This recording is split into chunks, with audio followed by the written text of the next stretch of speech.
Picture this. The Industrial Revolution is in full swing. The air is thick with coal smog. All the factories are churning out identical mass-produced items. And the art world is aggressively boring. This is 1848. Enter the Royal Academy of Arts. At the time, they were the gatekeepers of culture. They taught that there was exactly one correct way to paint, and it was modeled entirely after the high Renaissance master, Raphael. Everything had to be dark, muddy, stately, and perfectly idealized. For example, if you painted a tree, it shouldn't look like a real scruffy oak tree from down the lane. It had to look like a majestic, theoretical idea of a tree. So, 3 art school dropouts, Dante Gabriel Rossetti, John Everett Millais, and William Holman Hunt, decided they'd had enough.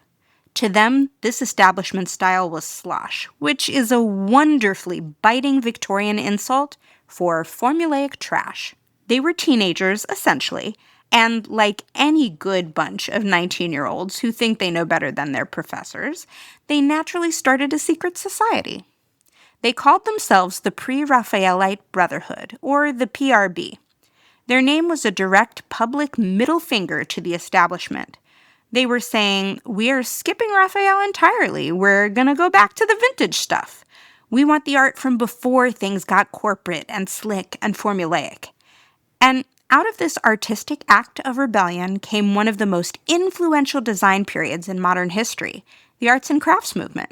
So I can't help but think when I look around and see all of these gray boxed buildings where curved, colorful shapes once were, perhaps this is one example where history is our best and our most powerful teacher. Welcome back to Dust and Devotion, a podcast about stuff. I'm your host, Kate LB, and last time we talked about the analog recalibration, that tug of war between our digital efficiency and our soul's need for something we can actually hold. But today, I want to take that a step further.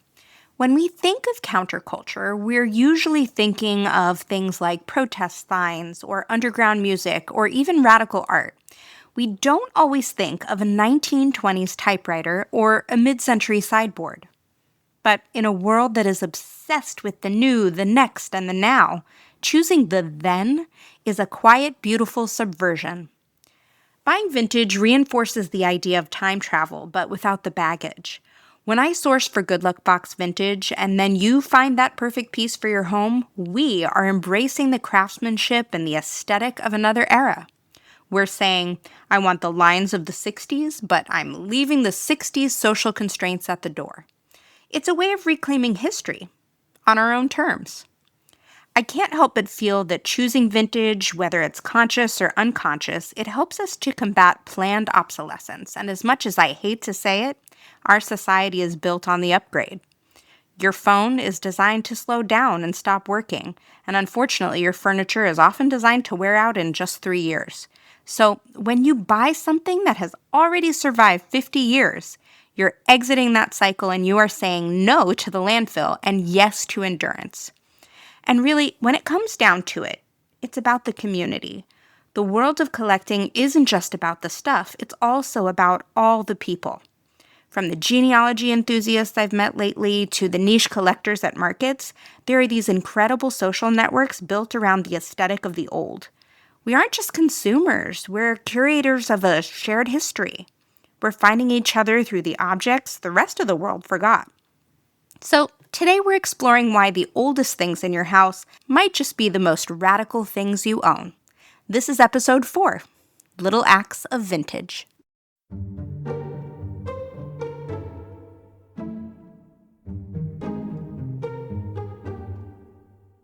When we first began today's episode, we learned that the Pre-Raphaelites were the first true vintage subculture. They designed their own clothes, their own stained glass, and their own furniture, and they understood that the objects that we surround ourselves with, they aren't just decor. They are the scenery of our lives, and that's what made them so radical, because it wasn't just what they painted, but how they did it. As an example, take Millais' famous painting of Ophelia. To paint Ophelia floating down the river, he didn't just invent it or make it up. He bought an antique silver embroidered wedding dress from a thrift shop. Sound familiar? And he made his 19-year-old model, Elizabeth Siddall, lie fully clothed in a bathtub filled with water for hours a day, kept warm only by a few oil lamps placed underneath the tub. And one day those lamps, they went out. He was so hyper-focused on painting the precise lace of the vintage gown that he didn't even notice. And Elizabeth, well, she didn't even complain because she was just as devoted to the radical nature of the art as he was. And unfortunately, she ended up contracting severe pneumonia because of it. By the 1860s, a second generation picked up the torch and took it into the living room, led by a man whose name you probably know if you love vintage wallpaper, William Morris. Morris looked around at the Victorian world and realized that people were filling their homes with cheap, gaudy, machine-stamped furniture that had no human touch left in it. So, naturally, he and his friends took the Pre-Raphaelite ethos and moved it into the domestic space. They began hand-weaving tapestries, hand-printed wallpaper with block prints inspired by medieval forests, and building heavy, honest oak furniture. They were trying to create a total work of art inside the home. This was the birth of the arts and crafts movement, and it was built on a single legendary rule that I think every vintage lover lives by. Have nothing in your houses that you do not know to be useful or believe to be beautiful. And by the turn of the 20th century, Art Nouveau staged a full-blown organic mutiny against the gray metallic rigidity of the Industrial Revolution. Suddenly, structural ironwork was curving like a whiplash, stained glass was blooming like lilies, and every door handle, floor tile, and dining chair was part of a single fluid symphony. They didn't want you to just hang a painting of a forest on your wall. They wanted you to live inside the trees. It was an incredibly theatrical way of saying a massive no to the cold geometry of the factory machine. So as the decades marched on, the nature of the rebellion started to shift. By the time the Bauhaus movement took over Germany in the 1920s, the goal wasn't to hide from the modern world, but to conquer it with intention. They blew up the barriers between high art and everyday craft, even launching a legendary theater workshop where they treated the human body itself as an object in space. They dressed dancers in rigid geometric costumes just to see how they collided with the scenery. For the Bauhaus crew, the home and the stage, they were the exact same thing. Laboratories for proving that humans could live with total radical purpose in a sterile, automated world.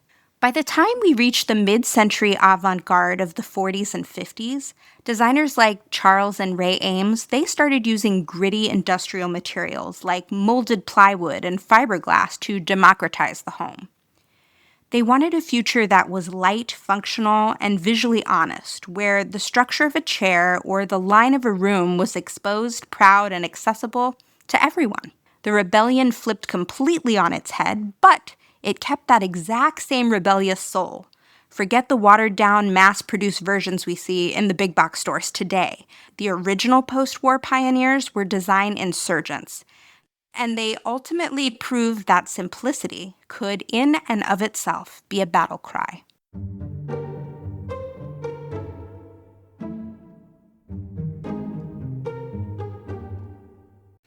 Okay, bear with me here while I try to pronounce this. We have been talking about the total work of art, and it has a German word that's typically used with it. And that word is a Gesamtkunstwerk. And yes, it sounds like a heavy academic sounding sort of word, but trust me, at its heart, it is a romantic, rebellious idea that everything in our physical environment, it should be intentional, soulful, and connected. And if we want to see this rebellion in action today, there is one very specific place where it is alive and well, and that's the theater. In the theater, Gesamtkunstwerk isn't just a philosophy. It is the entire job description because every prop has a lineage, every backdrop, it has a heartbeat. And so to help me pull back the curtain, see what I did there, on how these intentional worlds are built, I'm joined by two women who live and breathe the total work of art. We're exploring how theater mirrors the vintage ethos, and that the story behind this stuff is what actually makes it matter. So let's talk about the rebellion of the beautiful, the intentional, and the handmade. I'm so excited to welcome my two guests today, both of whom are dear friends of mine, Donna Reinhold and Amy Kellett. Welcome to Dust and Devotion. And Donna and Amy are both theater professionals who have spent their careers in theater production, both different aspects of it.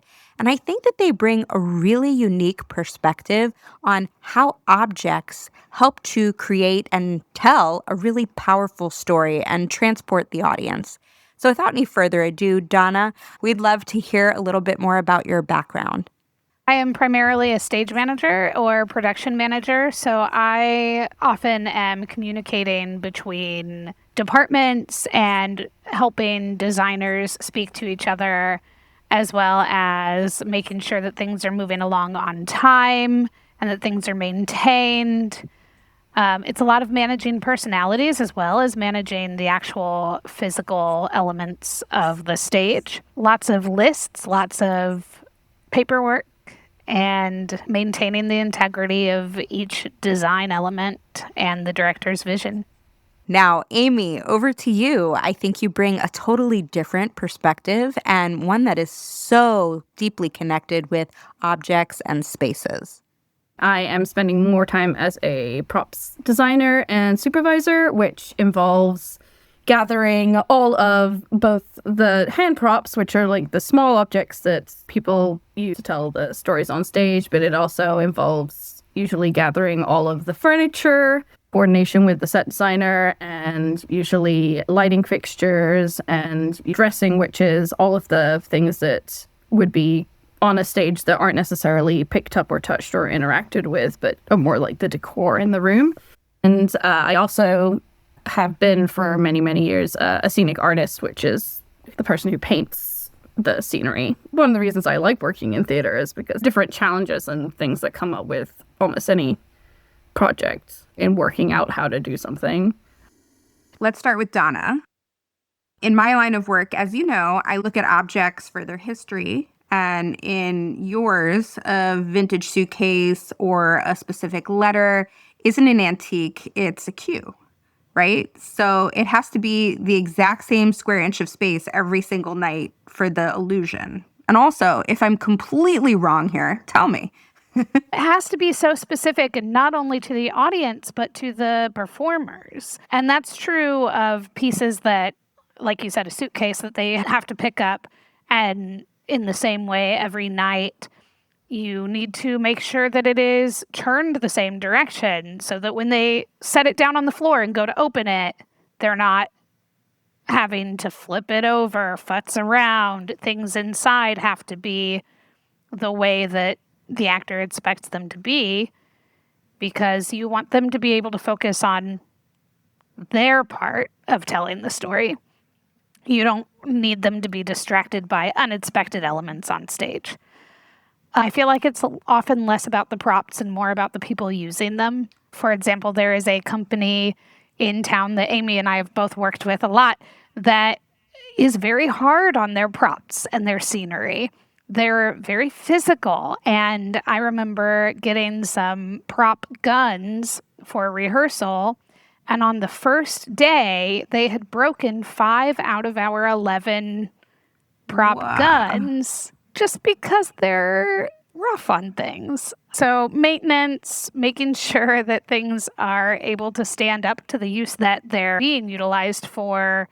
As a stage manager, something we do is we write reports at the end of rehearsals that will help communicate to a props designer or a scenic designer or a costume designer the ways that those items need to function. So our scenic designer may know that there need to be 2 chairs in this room, but my rehearsal report might say one of these chairs needs to be able to have an actor stand on it. One of these chairs needs to be able to slide across the floor during a sword fight. And then that gives information to the props designer of how that item not only needs to look, but how it gets used. So those things can be tricky. It's a lot of communication. It's not just creating a piece to be displayed. Right? It's how is it interacted with from the actor's standpoint, from the audience viewpoint. It's so much more, I think, than I gave it credit for in my head about the level of detail required for everything to create this illusion. And I think we take it for granted. You just have things that you interact and exist with in the world, and then recreating that accurately is a whole nother ball of wax. I was going to say, this is kind of a tangent, but it occurred to me recently putting a show together that it is amazing how you forget in the rehearsal room or on the stage how things function in real life. Like, we were placing light switches and none of us could agree on heights of light switches for things that you have every day in your home. Trying to recreate them in the space is oddly challenging, and you end up sitting there going, wait a minute, how do these things work? I don't think about them on a daily basis. I just interact with them. And then when you're trying to recreate them for interacting with them, it can be a bit of a like, what the heck? And it can be a bit tricky.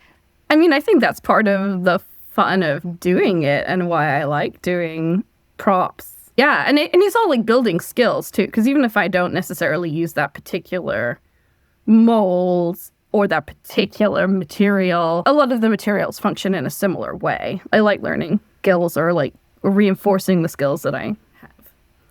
It's one upholstery book I used a lot when I taught myself how to do upholstery. And there's a fake food book that I've used a couple of times to get ideas for how to make different fake foods. Wait, what now? There's an actual book for fake food? Oh, yeah. There are multiple books about, different techniques and like recommendations for materials and ideas to make fake foods. A lot of times, though, it's working out like what you have or like what you can find that will come together to make something the way you want to do it. What exactly are you making fake food out of? Because in my mind, I'm playing with my daughter's clay and I'm just like, oh, look, it's grapes and it's just a bunch of circles. It really, again, depends on how it needs to be interacted with. So you can use clay and Sculpey and things like that, and you can cast things. I had to make a raw turkey this year that had to get washed and prepped on stage.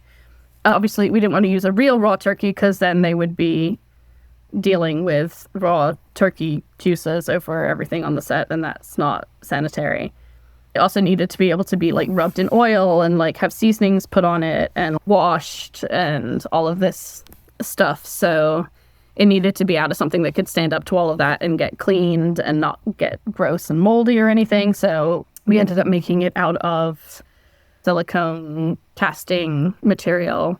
I would expect food is specifically difficult to create the illusion of because everybody is so intimately aware of what a turkey should look like, right? I think there's probably very few people who don't know what a turkey looks like. Did you mold a raw turkey?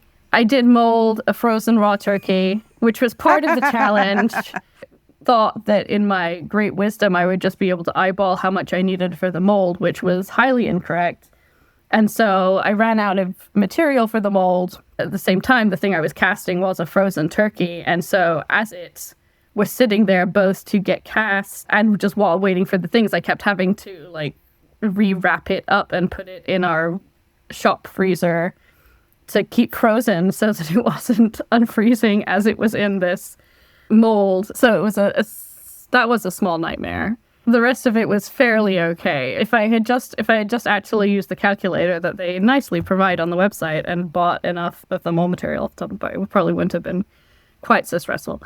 This leads me to my next question. From a theater production perspective, why is it worth fighting so hard for the structure of a temporary physical handmade world when the rest of society is telling us to just go digital? Gosh, I actually personally struggle with how temporary theatrical productions are a lot of times. Partially, though, because there's so much waste involved in building a show for it to only last 3 weeks, and the reality of not being able to store things for a long period of time to be used again. There's so much waste, and that bothers me. But I think the more we push toward digital and things like that, and staying in our own homes and not spending a full night out at the theater, I think that makes it possibly even more of a valuable thing because it's unusual and because you will experience the things like the light switch not turning on at the right time. Things that only the people who are in that room will experience. But I could also go on to a huge tangent about where are you going to go to talk about it. Restaurants will be closed by the end of, if your show started at 8, you get out at 11. Right. And that's so important after theater. I mean, even with our kids, when we take them, the car ride home is always the debrief, is always the, what was your favorite part and why did you like it? And what was the coolest thing that happened during this time? And have you heard about this, the disappearance of our third spaces? Yes, absolutely. That's what it is, right? Those communal locations are evaporating. So the third spaces, I think, are integral to things like theater and things like life in general, because the magic of live production is 100% there. But there is something missing that allows the importance of that magic to be communicated, to be enjoyed, to be sort of like reveled in after it's done. And it's missing, to your point. Yeah, because even as someone who is highly involved in the arts and in theater, if I am going to go watch Much Ado About Nothing and I'm going to drive an hour to get there and find parking and see the show and then immediately drive the hour back, I could watch Emma Thompson in Much Ado About Nothing from my couch. And so I think it's a combination of what stories we're telling, the ways we're presenting them, and the need to cultivate the community around it. This is not on the topic of third spaces, but I did also just want to, just purely because you used the example of Much Ado, and I saw a production of Much Ado this year that was staged in such a way that was such a refreshing take on the production. I did just want to bring in that part of the value of live theater, especially taking something that is so classic as a Shakespeare like Much Ado. You can get very, very different production experiences depending on where you see it, which can fully illuminate different parts of the story or tell the story in a new way.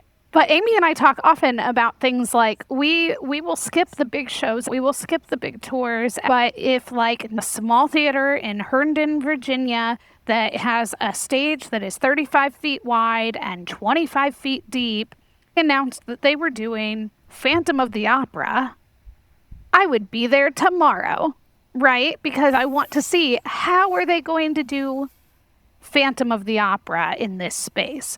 And there is something really interesting about making things work for where they need to be.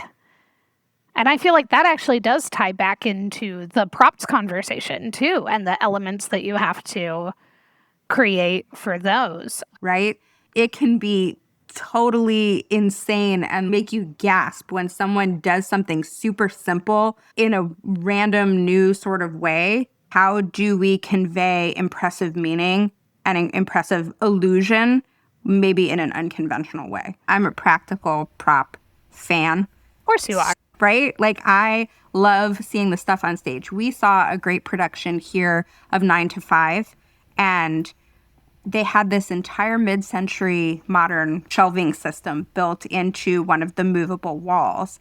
And sure enough, on that was a very rare, very expensive, bittersweet swung vase. It was a real one. And I was in the middle of the production. I gasped and like smacked my arm over at Eric. And I was like, oh my gosh, is that real? And if it's real, that's terrifying, but very cool that they went so far as to say, okay, the boss of a company like this would have this cool looking mid-century vase in their office. Mm-hmm. And I'll tell you, if that thing wasn't real, my goodness, did they do a good job recreating it, because it was there and it was like glowing on the stage. Frequently, I do like, if I have the budget and it's something that's relatively available, I do like to work with vintage stuff if I can. Sometimes the needs of a production. Either that's not possible because either the item doesn't exist or it's so expensive that it's not feasible within the budget. And a lot of it comes down to just details. Again, I'm speaking very generally now, like the 30-foot rule in theater where, oh, we don't bother to paint the back of this. Oh, we can paint this very abstractly because, and in fact we want to, because we know that this is going to be very dimly lit. It's going to be a proscenium theater. People are going to be far back from it in an audience, and we really just want some very strong highlights. Otherwise, if we paint it naturalistically, it's going to kind of wash out under stage lights. So all of those elements depend on how precise things need to be or want to be in some ways, because there can be value, like I said, in having things be slightly more abstract. I always think about some of these big prop houses when I was working in film and television, some of these great, huge warehouses where they just have all of these items from productions or things that have just been like salvaged and sourced over the years. And you have all of this stuff and all of this history because you never know when you're going to need it for a production, when it will become useful to you. But it's like these things have past lives, but then on top of that, they also have production lives. And I think that that's just so cool. And I've heard about costume productions too, where an actor may be getting to wear a very special piece that was worn by an original actor. And that always just fascinates me, the second, third, fourth lives that all of these different pieces have. It's actually my dream job. If I could run an entire salvage and prop house, I would 100% do that because I love stuff. And it makes you wish that someone was recording these histories, right? Yes. That's the part that's a little bit heartbreaking because you're holding this thing and you're like, this is really old. Where did it come from? Who owned it? What was the story behind it? And then how many times was this then used by umpteen people? So that part always makes me a little sad, but also I'm hungry for it. I want to know. So I feel like if I ran a prop house, I'd keep excellent records. So does it ever make you sad at the end of a production? I know we talked a lot about the sort of uncomfortable feeling around waste and things like that. But if you've worked so hard on something, both to craft or to do the stage management aspect of it, do you ever get sad that it's done?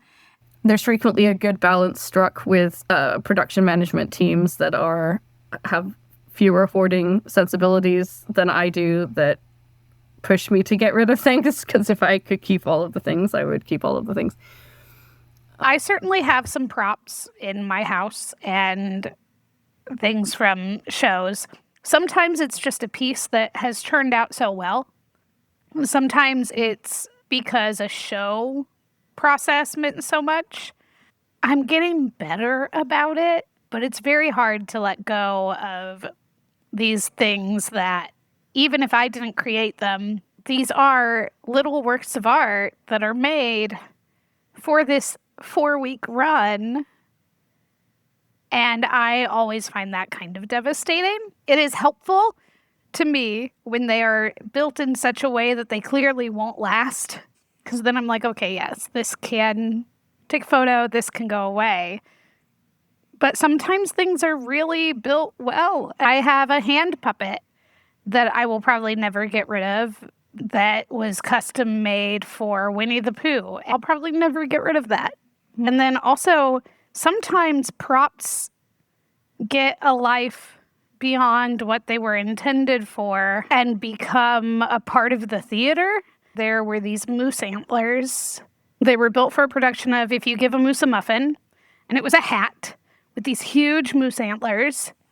And we not only used that again in Tiny Tim's Christmas, I know it was used in other shows, but it also is brought out for the summer camps because the staff knows it exists. And so they bring it out, and that is a piece that gets played with often. There is a mounted deer head that gets put onto as many of the sets as we can. And we will tell scenic designers, you know, we have Kevin and he might look great here. Things like that. So, yeah, when they can be utilized again, it can become fun and it becomes part of the theater's character and lore. So what Donna was saying about having items in her home reminded me of this story.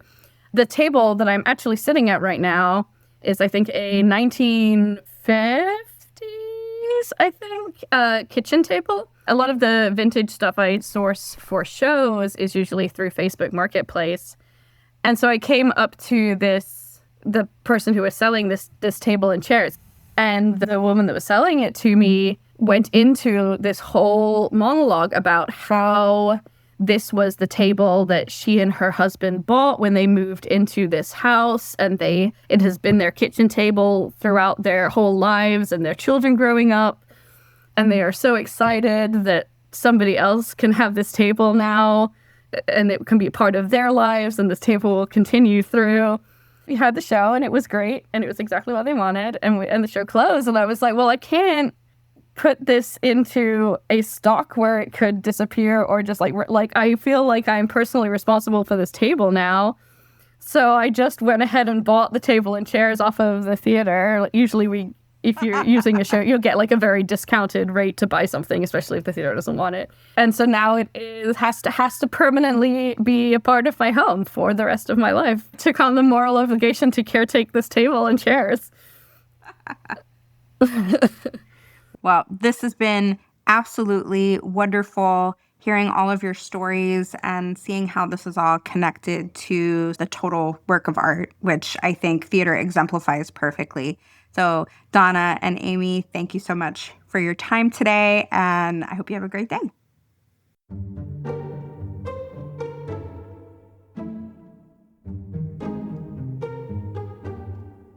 And with that, the stage lights fade, the curtain drops, and suddenly we're back. I'm struck by how full circle this conversation feels because we started today looking all the way back to the 1840s, to the Pre-Raphaelites, those young art punks who rejected the sleek formulaic standards of their day by obsessing over the past. And they proved that looking backward isn't really a retreat, it's a rebellion.